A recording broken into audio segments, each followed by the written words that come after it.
An Ibni Abbas radhiyallahu anhuma anna Rasulullah sallallahu alaihi wasallam marra biqabraini faqala innahuma la yu'adzabani wa ma yu'adzabani fi kabir bala innahu kabir amma ahaduhuma fakana yamshi bin namimah wa ammal akhar fakana la yastatiru min baulihi. Rawahul Bukhari wa Muslim. Dari Ibni Abbas radhiyallahu anhuma bahwasanya Rasulullah sallallahu alaihi wasallam lewat dengan dua kubur. Artinya di waktu Rasulullah sallallahu alaihi wasallam berjalan bersama sahabat melewati ada dua buah kubur.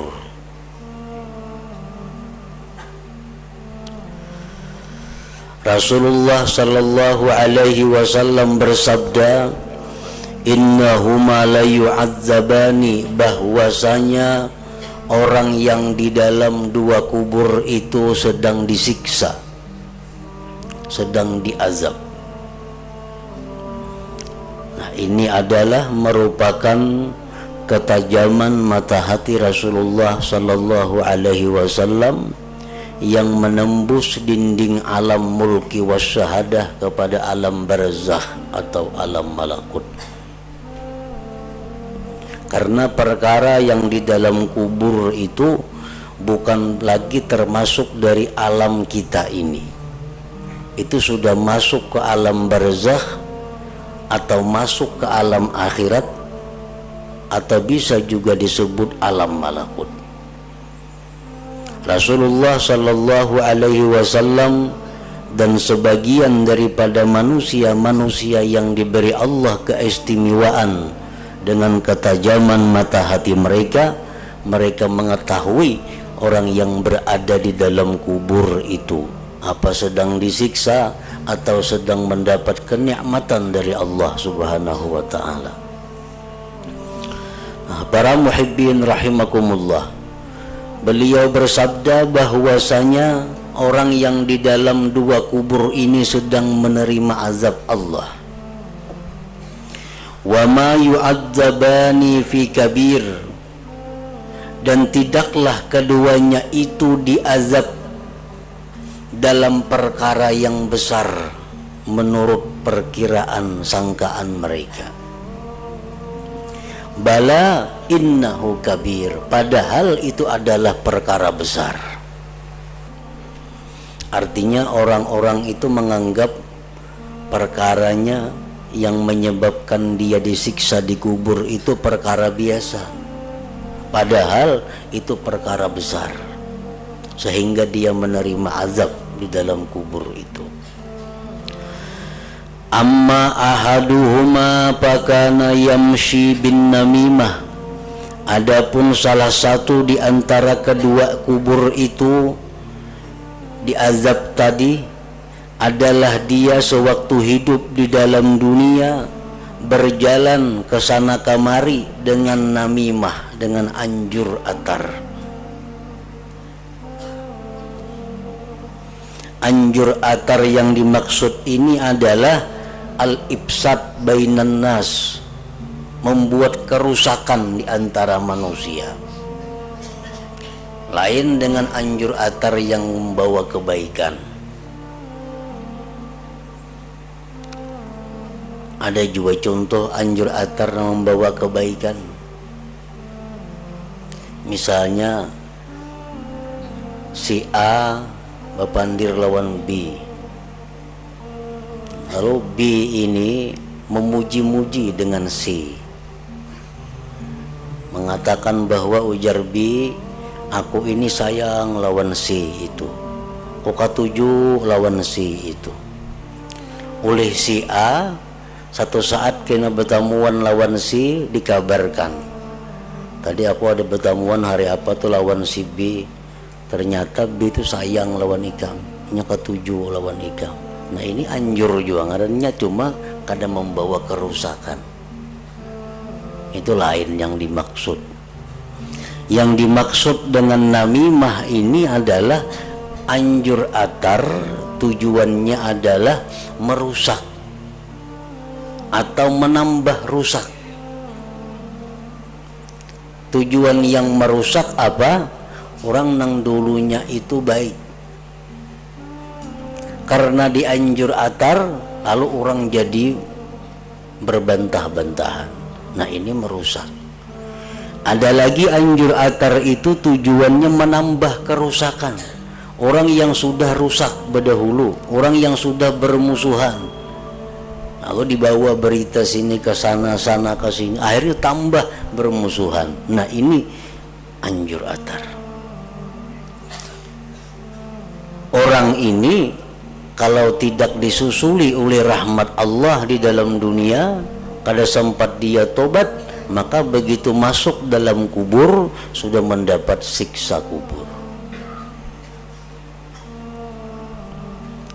Bahkan Rasulullah sallallahu alaihi wasallam bersabda, la yadkhulul jannata namam, tidak masuk surga orang yang anjur atar tadi. Jadi amun sudah tahu kita bahwa bahayanya kayak itu, maka hendaknya janganlah kita melakukan praktik ini. Anjur atar ini kada ada untungnya. Habar sini bawa ke sana, sana bawa ke sini.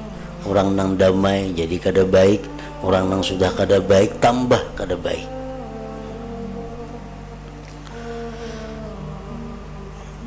Wa ammal akharu, adapun yang satu kubur lainnya disiksa, fakana la yastatiru min baulihi, bahwasanya dia itu tidak hati-hati daripada kencingnya.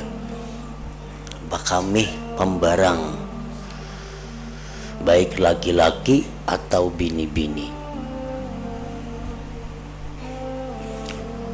Maksudnya bakamih pembarang itu, pertama masalah aurat. Kada hati-hati tentang membuka auratnya sehingga kelihatan orang. Nah ini termasuk di sini. Termasuk lagi orang yang kada hati-hati di dalam kencingnya itu adalah orang yang tidak memperhatikan kemana kembalinya parancingannya kamih nito.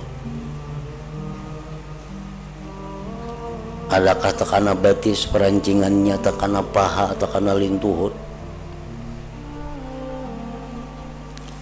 Nah termasuk orang yang tidak hati-hati di dalam kencingnya itu adalah orang yang tidak istibra, artinya kada menghabiskan kamihnya sudah dibasuh sehingga kena kaciciran, belum mentiis lagi bebasuh sudah. Kayaknya begitu berdiri ada keluar sedikit-sedikit, nah kada tahu laginya, kada terasa lagi. Nah maka apabila seseorang itu masalahnya di sini, inya kena baudu, inya sembahyang membawa najis sembahyangnya. Nah akibatnya apa? Sembahyangnya kada sah karena awaknya benajis lawan bakas kencingnya tadi, karena inya kada hati-hati. Termasuk orang yang tidak hati-hati dalam kencingnya itu, apabila dia kencing pada bukan tempat tertentu, nah, menghadap kiblat atau membelakangi kiblat. Makanya bisa pindah motor kehendakan bakami sehingga tengah jalan berdiri cur bakami, nah kada tahu ke mana hadapnya. Barangkali kiblat dihadapi atau kiblat dibelakangi. Nah itu masuk nang kada hati-hati, membelakangi atau menghadap kiblat. Lain kalau di dalam WC itu kada jadi masalah menghadapi membelakangi kiblat karena sudah dalam WC. itu sudah didinding oleh satu dinding. Ini di tempat terbuka. Itu hati-hati ke mana arahnya kita bakami itu. Nah, orang yang kada hati-hati dalam hal ini dibuktikan bahwa di dalam kuburnya dia mendapat siksa. Hadis riwayat Bukhari dan Muslim. Wa an Ibnu Abbas radhiyallahu anhuma qala Rasulullah sallallahu alaihi wasallam ammatu azabil qabri minal baul. Umumnya azab kubur itu daripada masalah kencing ini. Kebanyakannya orang yang diazab di kubur itu dari masalah urusan bakamih nang kada biris ini.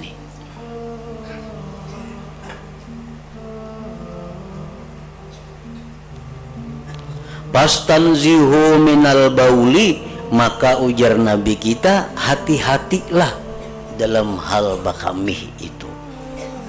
Nah, ini kebanyakan kita menganggap itu kada apa-apa, biasa-biasa aja. Padahal jar Nabi tadi, bala innahu kabir, itu urusan besar, bukan urusan inting.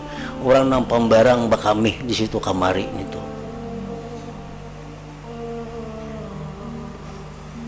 Jadi kalau kita ragu-ragu juga asa ada kamana percikan-percikannya nambah kubui awak karena sebelah setengah awak dikubui supaya yakin bahwa kita bersih daripada percikan-percikannya kami ini tuh. Hadis rawahul Bazzar wa Tabarani fil Kabir.